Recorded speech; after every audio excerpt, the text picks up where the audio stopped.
सलैया साहित्य संसार में आपका अभिनंदन है। अमरकांत की मशहूर कहानी घुड़सवार का वाचन आपके समक्ष प्रस्तुत है। मुझे एक दिन जेलाधीश का हुक्मनामा मिला। इसकी सपने में भी उम्मीद नहीं थी। उसमें लिखा था कि 2 महीने बाद घुड़सवारी की परीक्षा होगी। मुझे लगा गोया ताड़ के वृक्ष पर चढ़ते चढ़ते फिसल कर ज़मीन पर गिर गया हूँ। यह मेरी नौकरी का 4था वर्ष था।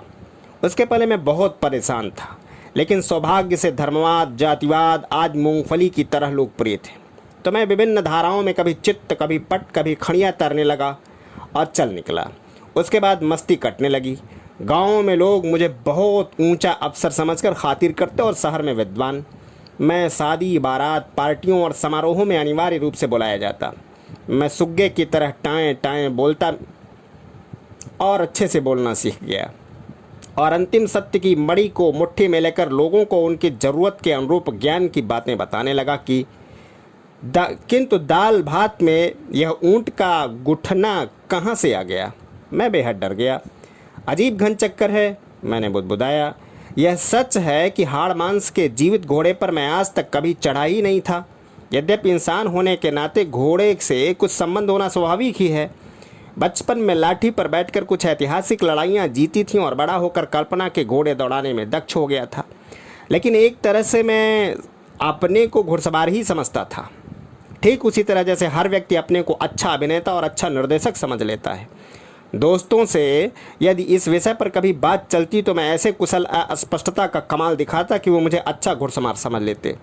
मैं ईमानदारी से सोचता भी था कि मौका आने पर घुड़सवारी कर लूँगा। उसमें है ही क्या बात, बस रकाब पर पैर रख चढ़ जाना और एड़ी लगा करके मुस्तैदी से बैठे रहना। सासा मुझे गुस्सा चढ़ाया। यह कोई न्याय है? यह ठीक है कि ब्रिटिश ज़माने से चले आते बहुत पुराने नियम के अनुसार कलेक्शन नायब तहसीलदारों को भी घुड़सवारी में दक्ष होना चाहिए था। कानूनी नियम तो बहुत होते हैं और होने भी चाहिए, क्योंकि उनकी एक महान राष्ट्रीय शोभा होती है, लेकिन इनके परिपालन में मानवीय महत्व की गूढ़ बातों पर भी सोचना और विचारना पड़ता है। आखिर कानून बड़ा है या इंसान? यदि बाबू बलवीर को घुड़सवारी का सर्टिफिकेट मिल ही जाएगा तो इसमें कौन खाद्य समस्या नहीं हल होगी। इसके पहले तो जलाधीश सर्टिफिकेट दे ही देते थे। मैं इसके खिलाफ लड़ूंगा और सुप्रीम कोर्ट तक जाऊंगा। मैं ज़रूरत से अधिक उत्तेजित होकर के उठ खड़ा हुआ और कमरे में टहलने लगा था। खिड़की के बाहर शहर की इमारतें और वृक्ष हमेशा चमकाने वाली धूप के चमक रहे थे और स्टेशन की ओर किसी इंजन का धुआं उठकर आकाश को भूरा भूरा फैला रहा था। यह सब यहाँ नहीं चलेगा, मैंने मन ही मन में कहा, और मुझे अपने शहर पर गर्व हुआ जिसके दक्षिण सीमांत पर गंगा बहती है। जब नियुक्ति के बाद मेरी पहली पोस्टिंग यहीं पर हुई तो मैं कितना प्रसन्न हुआ था। हमारे शहर का एक खास व्यक्तित्व है। यह है बहुत चुनमुनिया, जहाँ मच्छरों और शीशम के वृक्षों की भरमार है। सबसे मुख्य बात यह है कि सन 1942 के आंदोलन में यहाँ के लोगों ने ब्रिटिश हुकूमत को ज़बरदस्त चुनौती दी थी। इस वजह से तथा कुछ अन्य कारणों से भी हम अपने को दूसरों से कुछ श्रेष्ठ समझने में अभ्यस्त हैं। यहाँ हर सार्वजनिक सभा के आरंभ में ही यह उद्घोष सुनाई देता है। यही वह पवित्र भूमि है जिसके लगभग हर व्यक्ति के पास उस जमाने के किस्से, व्यक्तिगत अनुभव, एक त्यागपूर्ण दावे हैं, और मैं भी इस संबंध में किसी के पीछे नहीं रहता। यह हो सकता है कि हमारी बातों को सुनकर ऐसा आभास हो गया हो गोया हमने अंतिम सफलता प्राप्त कर ली हो और सारे देश को हमारा कृतज्ञ होना चाहिए। लेकिन इसके लिए हम क्या करें? बाहर के लोग भी जहाँ से यहाँ आते हैं तो अजीब प्रशंसापूर्ण गदगद दृष्टि से देखकर जबान चटपटाते हुए कहते हैं, खैर साहब, यहाँ की और बात है, आप लोगों ने कमाल कर दिखाया। तो हम एक ही वीर शहर के हैं और यहाँ बड़ों के छक्के छूट जाते हैं। साफ बात है कि हम दूसरे जिलों एवं क्षेत्रों के लोगों को अधिक लिफ्ट नहीं देते और उनसे अलग अलग रहते हैं तथा अपनी हर चीज़ व आदत को श्रेष्ठ समझते हैं। हमारी वीरता की कुछ अन्य परंपराएं भी हैं। हमारे यहाँ वीरता के लिए बिना टिकट यात्रा की जाती है और हर 2-4 महीने पर टीईटी को पीट दिया जाता है, इसलिए कि फुटबॉल या हॉकी मैचों में किसी बाहरी टीम के जीतने पर उसके सर्वोत्तम खिलाड़ी के हाथ पांव तोड़ दिए जाते हैं। और दफ्तरों में समय से न जाना, बीच में किसी ज़रूरी काम का बहाना करके चलते बनना और रोकने पर लड़ना या अफसर को अंधेरी गली में बोरा उठाकर पिटवा देना भी ऐसे कार्यों में शामिल है। हमको गोष्ठी और बैठकी जमाने में बड़ा मज़ा आता है और उनमें खूब गप्पें लगती हैं और हंसी होती है। किसी भी बैठकी में बातचीत यात्राएं करके अंत में अपने शहर और ज़िले पर केंद्रित हो जाती है। सर्वप्रथम इसकी चर्चा होगी कि कब कौन अफसर पीटा गया और किस मानवतावादी गुंडे ने पुलिस की नाक में दम कर रखा था। फिर इसकी गणना शुरू हो जाएगी कि यहाँ से कौन कौन से व्यक्ति दूसरे प्रदेशों में ऊंचे पद पर विराजमान होकर इस शहर की ख्याति और रौब को फैला रहे हैं। इस बीच उस गणतज्ञ का अनिवार्य रूप से उल्लेख होगा जो अपनी प्रतिभा के बल पर विलायत गया था और एक महान अन्वेषक बनते बनते रह गया था, और उस विदेशी छात्र का भी जो यहाँ भ्रमण करने आया था और जिसको कुछ स्थानीय छात्रों ने घुमाते समय हंसी हंसी में हिंदी में इसलिए चुनी चुनी गालियाँ दी थी कि वह हिंदी ज़रा भी नहीं समझता था। हमको अपनी हर वस्तु पर अभिमान है, और क्यों ना हो। अपने चौक पर अपनी लाई मूढ़ी पर भी पहले शाम सवेरे नाश्ते पर लाई मूढ़ी खूब चलती थी, जिसको अब गरीब लोग ही खाते हैं, लेकिन टोस्ट मक्खन उड़ाने वाला भी उसकी श्रेष्ठता को सिद्ध करने से बाज नहीं आएगा। यह चीज़ कितनी उत्तम है, यह सस्ती भी है और इससे पेट भरता भी है। खाइए और अटंड हो जाए। इसमें विटामिनों की भरमार है, दूसरे लोग कहाँ पाए हैं इसे। अंडा वंडा तो चाहे जितना खाया जाए पर पेट में चिपका ही रह जाता है। और यहाँ के मच्छरों को कम समझते हैं, वे भी सबसे आगे हैं, कोई खुश होकर कह देता। लेकिन इतना सब सोचने पर मेरा उत्साह और क्रोध का पता नहीं कब खिसक गया। मैं अपने को एक बीमार गीदड़ की तरह महसूस करने लगा। यदि पहले का ज़माना होता तो मैं भी देख लेता, अपने तर्कस में दो चार बेदो तीर हमेशा रखे रहता। लेकिन अभी अजीब से नाटे पागलपन और भौं सिकोड़ी जिलाधीश के सामने मेरी भी हिम्मत नहीं खुलती। इस युग में घुड़सवारी आदि की बातें कैसी अवास्तविक लगती हैं। कौन इतना परिश्रम करेगा और किस में इतना धैर्य है। आज हर चीज़ के आसान मानवीय रास्ते निकाल लिए गए हैं। नहीं, चुप बैठने से काम नहीं चलेगा। मैं कपड़े पहनकर बाहर निकल गया और शहर में दौड़ने लगा। कई लोगों से मिला और उनमें आश्वासन प्राप्त किए। अंत में पहुंचा एक स्थानीय नेता मधुर जी के पास, जिनसे गाहे बगाहे कुछ काम निकल जाता है। वह सोकर उठे थे और शरबत वरबत पी रहे थे। आओ जी आओ। वह देखते ही बोले, सुनाओ क्या हाल है। मैंने सारी बात उगल दी। वहाँ से, अरे कुछ नहीं, मैं कह दूंगा वह जो मुट्ठी में है। लेकिन कुछ नहीं, मैं सब ठीक कर लूँगा। अजीब कच्चे लोग भेज दिए जाते हैं। एक नौजवान मस्ती के साथ देश की सेवा कर रहा है और उसकी टांग में रस्सी फंसाई जा रही है। मैं आज ही उनसे मिलने जाने वाला हूँ। जाते ही फटकारूंगा और हाथ पकड़ करके मनचाहा लिखवा भी लूँगा। लोग कहते हैं कि वह किसी के नहीं सुनता, पर मैं उससे अब तक 50 काम करवा चुका हूँ। ठीक 50। आदमी ज़रा झक्की है पर है नेक। फिर वह मेरी ओर झुककर बोले, कल शाम को तुम उसके पास चले जाना, 5 मिनट के लिए अच्छे से रहता है। मैं वहाँ से निकला तो मेरी अधिकांश शंकाएँ दूर हो चुकी थीं। मेरे पाँव फुर्ती से पड़ रहे थे। सिर्फ थोड़ी सी गड़बड़ी जिलाधीश की बातें सोचकर ही हो रही थी कि जब वह आया तो किसी को कोई शंका नहीं थी, बल्कि उसके नाम के आगे जाति सूचक शब्द न लगा होने के कारण बहुत से लोगों ने उसको अपनी अपनी जात का ही समझा। लेकिन कुछ दिनों के बाद उससे एक अजीब ही रुख अख्तियार कर लिया। उसने कहा कि दफ्तरों में लोग समय से आएंगे जाएंगे, सड़कों पर मवेशी खुले नहीं छोड़े जाएंगे और शहर से होकर के बहने वाले नाले को पक्का कराया जाएगा। उसने अचंभा प्रकट किया कि वर्षों से यह नाला टूटी फूटी अवस्था में पड़ा है। उसका पानी जगह जगह जमकर काला और बदबूदार हो गया है, लेकिन क्या बात है कि उसकी ओर ध्यान ही किसी का नहीं गया। यह हमारे नागरिक जीवन के आलस्य और लापरवाही को प्रकट करता है। इसी नाले की वजह से शहर का पानी खराब हो गया है और मलेरिया, फाइलेरिया, घेंगा, फीलपाँव आदि रोग यहाँ फैले हैं। जब लोग अपने भाग्य को सुधारने की चिंता नहीं करते तो वे बहुत सी गलत बातों के अभ्यस्त हो जाते हैं और उनको ही अपनी शक्ति समझने लगते हैं।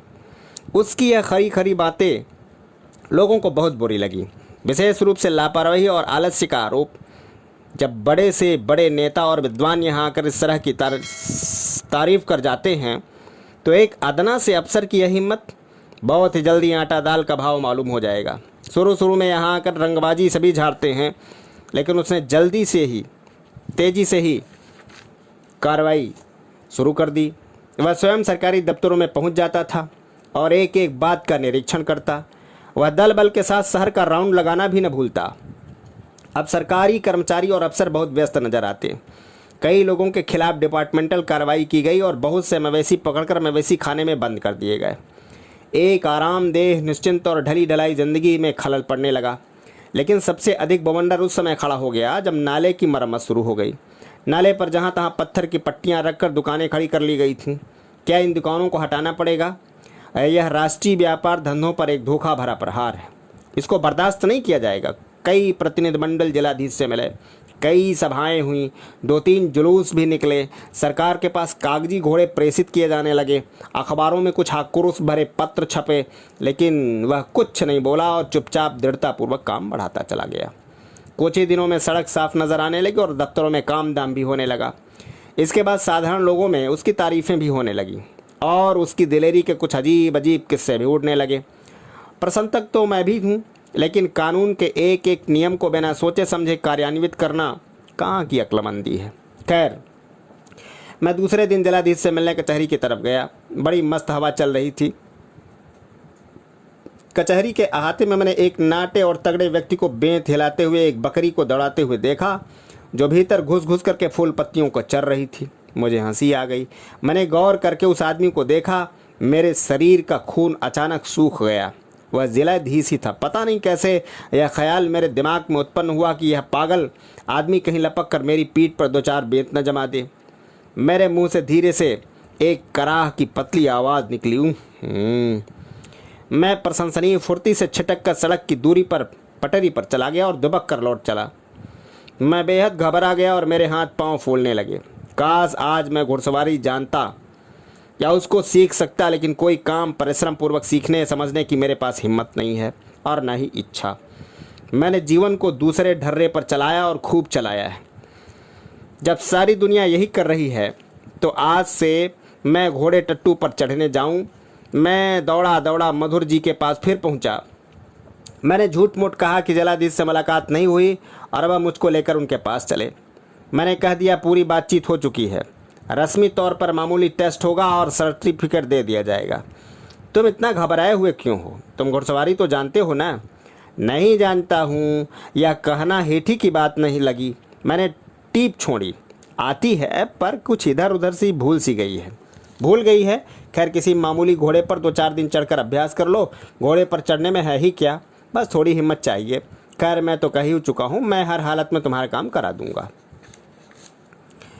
मैं निश्चिंत हो गया। इसके बाद फिर दिन मस्ती में कटने लगे। जब 3-4 दिन रह गए तो मैंने बनिया के एक लद्दू घोड़े पर रात के अंधेरे में अभ्यास करने की कोशिश की।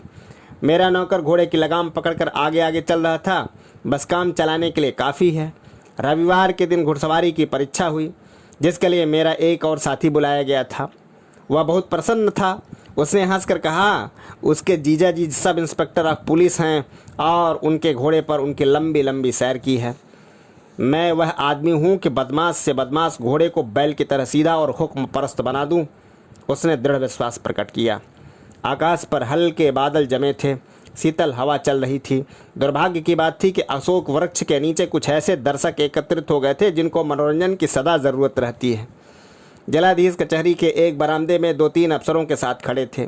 सामने एक बड़ा मैदान था जिसकी बाईं ओर एक झाड़ी थी और उसके आगे कांटेदार तार लगा था। मेरी घबराहट उस समय और बढ़ गई जब मैंने घोड़े का दर्शन कर लिया।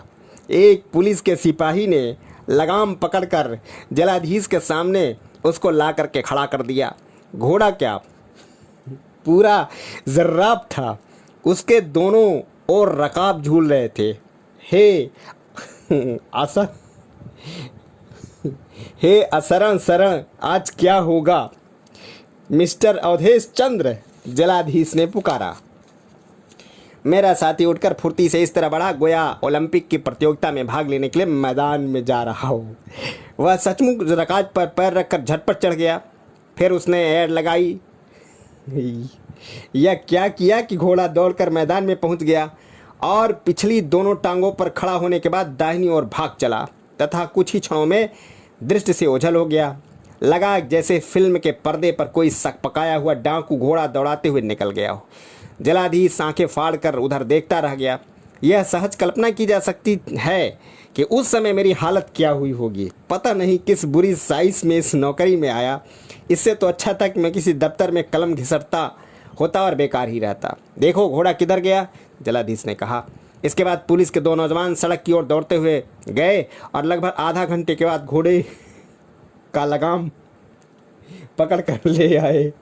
मेरा साथी अब भी युद्ध में हारे किसी ऐतिहासिक राजा की तरह उस पर सवार था। उसका मुंह एक खूब पके हुए टमाटर की तरह लाल था और वह एक शब्द भी नहीं बोला।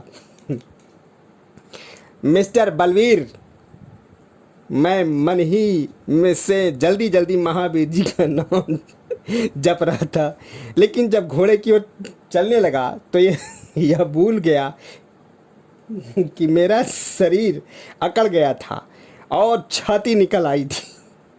गोया मैं बहुत मशहूर घुड़सवार हूँ। पहले मैंने घोड़े की लगाम पकड़कर रकाब पैर पर रखने की कोशिश की, लेकिन घबराहट में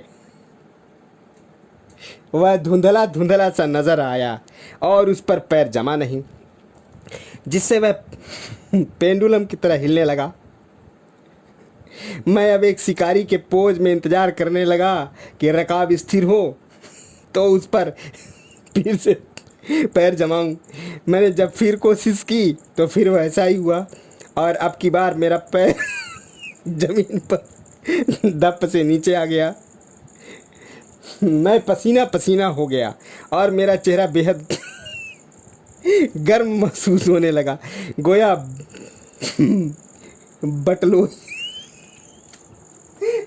बटलोई से भाप निकल रही हो। जब 2 बार और ऐसा प्रयास करने पर रकाब संभाला तो मेरे साथी ने अधिक अनुभवी होने का फ़ायदा पहुंचाने के लिए घोड़े को दूसरी से ओर से जाकर हाथ से पकड़कर उधर से रकाब को स्थिर कर दिया। मुझे पता नहीं कैसा विश्वास उत्पन्न हो गया और मैं रकाब पर अपना पैर जमाने में सफल हो गया।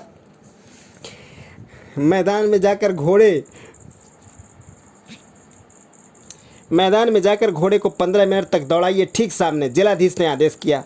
उस समय मुझे ऐसा लग रहा था कि मानो मुझे एवरेस्ट की चोटी पर बिठा दिया गया हो। समस्या यह थी कि लगाम खींचने के अलावा मैं क्या करूं, और ज़ोर से खींचना या कोई अनुभवहीन हरकत करना मेरे भी खतरे से खाली नहीं था। यदि घोड़ा सरपट भाग चला तो मैं यहीं रह जाऊंगा, वह अकेला ही नज़र से गायब हो जाएगा। खैर, गनीमत यह थी कि मेरे होंठ असाधारण विश्वास के प्रदर्शन के लिए एक दूसरे से काफ़ी मजबूती से सटकर आगे की ओर निकल आए थे। पर घोड़ा चल क्यों नहीं रहा? मैंने कनखी से जिलाधीश की ओर देखा। वही पत्थर की मूर्ति। मैंने धीरे धीरे घोड़े को पुचकारा और टिक टिक किया, पर अब भी वह जहाँ का तहाँ खड़ा रहा, जैसे वह मेरी स्थिति से पूरी तरह वाकिफ़ हो और मुझे मन ही मन सहानुभूत कर रहा हो।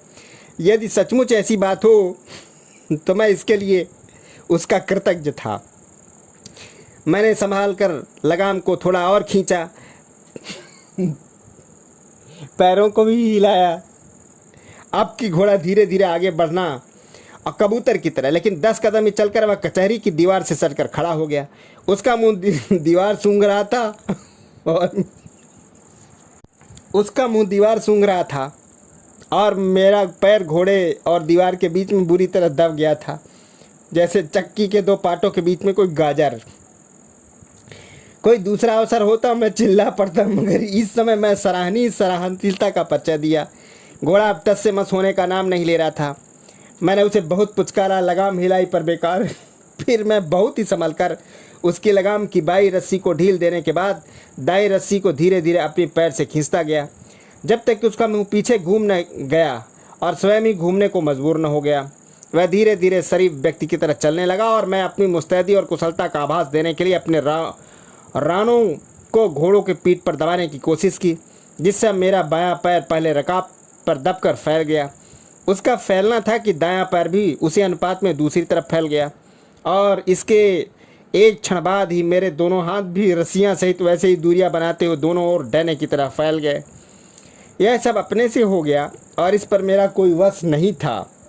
उस समय ऐसा प्रतीत हो रहा था जैसे मैं किसी सर्कस के एरिना में घोड़े की पेट पर बैठकर कोई विश्व दुर्लभ कमाल दिखा रहा हूँ। शाबाश, अशोक के वृक्षों से कोई और चिल्लाया। घोड़ा उसी चाल से चलता रहा। उसने मैदान पार किया और अशोक के एक वृक्ष के नीचे आकर इस तरह खड़ा हो गया कि मेरा पूरा मुंह एक झुकी हुई डाली की पत्तियों में छिप गया। सिर यथाशक्ति पीछे ले जाने पर भी स्थिति में विशेष परिवर्तन की गुंजाइश नहीं थी। खैर, यह तो मैं अवश्य कहूँगा कि ऐसा दयावान घोड़ा मैंने कभी नहीं देखा, अन्यथा उसके आगे बढ़ने पर मेरे मुंह की जो दशा होती उसकी सहज ही कल्पना की जा सकती है। मेरी नाक कुछ देर तक पत्तियों की गंध खींचती और निकालती रही। आस पास से शोर उठा था। इसके बाद फिर मैंने लगाम को पहले की तरह पीछे की ओर खींचा, जिस पर घोड़ा घूमकर फिर उसी चाल से चलने लगा। अब की वह झाड़ी के पास पहुंचकर उससे सटकर चलने लगा। मेरा बायां पैर झाड़ी के नुकीले डंठलों एवं तारों से कांटों से घिसटने लगा। पता नहीं किस जन्म का बैर यह घोड़ा निकाल रहा था। मेरी पैंट कई जगह से फट गई और जांघ में 2-1 कांटे बिगड़ गए। कुछ दूर चलकर वह चुपचाप खड़ा हो गया। मैंने उसकी लगाम खींची। अब की वह धूम कर जिलाधीश की ओर बढ़ा और कुछ ही देर में उसके सामने खड़ा हो गया। मेरा सिर झुका हुआ था। मैंने कुछ देर तक इंतजार किया कि जिलाधीश आदेश दें तो उतरूं, लेकिन वह सीधा खड़ा रहा। जब 5 मिनट तक आदेश नहीं आया तो मैंने स्वतंत्र व्यक्तित्व का परिचय देने का निश्चय करके बाएं पैर को रकाब पर जमाकर दाएं पैर से उठाकर नीचे उतरना चाहा कि जिलाधीश चिल्लाया, डोंट गेट डाउन। मैंने फौरन इस आदेश का पालन करने का फैसला कर लिया और उसके लिए उठे हुए दाएं पैर को फिर वापस ले जाना चाहा, लेकिन धनुष से छूटे बाण की तरह आश्चर्यजनक गति से नीचे आ गया और मैं जमीन पर खड़ा नजर आया। जिलाधीश ने बहुत धीरे से कहा, अब दोनों जा सकते हैं। मैंने सोचा था कि वह फटकारेगा, लेकिन इस स्वर में मुझे अनंत आशाएं जगा दी। मुझे मधुर जी से बातें याद गई और मुझे पूर्ण विश्वास हो गया कि मैं पास हो गया। अपने साथी के बारे में मैं निश्चित रूप से कुछ कह नहीं सकता, किंतु 2 दिन बाद ही जिलाधीश का एक पत्र मिला, जिसमें मेरी असफलता की सूचना के बाद फिर 2 महीने बाद परीक्षा लेने की घोषणा की गई थी। मेरी निराशा का अंत नहीं था। दुख इसी बात का था कि मैं अभी तक कभी भी असफल नहीं हुआ था, लेकिन भगवान जिसके रक्षा करना जानता है, जिसको कोई नहीं मार सकता, 2 महीने बीतने से पहले पता नहीं क्यों जिलाधीश का अचानक तबादला कर दिया गया। दूसरे जिलाधीश ने बिना परीक्षा के ही मुझे एक बहुत प्यारा सर्टिफिकेट दिया, जिसमें एक वाक्य यह था, वे एक मजे हुए घुड़सवार हैं। इसको कहते हैं सूझबूझ। मैं फूल कर कुप्पा हो गया। शाम को दावत उड़ी। रात में भी कुछ देर तक खूब सुख की नींद आई, लेकिन बाद में मैंने एक अजीब सपना देखा। कचहरी के मैदान में खड़ा हूँ, अचानक मैं एक घोड़ा बन जाता हूँ। इसके पश्चात वही नाटा और भाव सिकोड़ी जिलाधीश मेरे पास आता है और फुर्ती से मेरी पीठ पर बैठ जाता है। मैं सरपट भाग चलता हूँ। इसके बाद मेरी नींद खुल गई और मैं हड़बड़ा कर बैठ गया। मैं पसीने से नहाया हुआ था। मेरी सांस फूल रही थी। मैंने अपनी देह को छुआ और इधर उधर देखा नहीं। कुछ नहीं था। कैसा गलत, वाहियात और असंभव सपना था। जय हिंद, जय भारत।